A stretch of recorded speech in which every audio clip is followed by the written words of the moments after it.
নমস্কার। আজকে আমরা যারা ক্যাঙ্গান ইউজ করছি, আমাদের ক্যাঙ্গান ওয়াটার থেকে ভালো রেজাল্ট পাওয়ার জন্য কিন্তু ভালো জল যে বেরোচ্ছে, প্রপার জল যে বেরোচ্ছে মেশিন থেকে, সেটার জন্য অবশ্যই আমাদেরকে মাঝে মাঝে আমাদের জলটাকে টেস্ট করে নেওয়া দরকার। কিভাবে সেটা আমি দেখিয়ে দিচ্ছি, আপনারা দেখে নিন। এটা অন করে দিতে হবে। অন করবার সাথে সাথেই আমাদের ক্যাঙ্গান ওয়াটার 9.5 পিএইচের ব্লিঙ্ক করছে। ব্লিঙ্ক করা অবস্থায় জল ধরবেন না।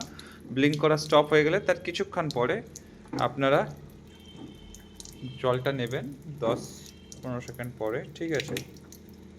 জলটা নিয়ে আপনারা এতে হচ্ছে ড্রপ দিয়ে দেবেন, পেজ ড্রপ। দেখুন জলটা পার্পল কালার হচ্ছে, তার মানে জল প্রপার বেরোচ্ছে, ঠিক আছে? এই পার্পল কালার জলটা যেন বেরোয় 9.5 থেকে, বুঝে যাবো যে আমাদের জল প্রপার বেরোচ্ছে। এবং এই জলটা ইনটেক করলে, মানে পান করলে, আমাদের শরীরে সত্যি খুব ভালো রেজাল্ট পাওয়া যাবে।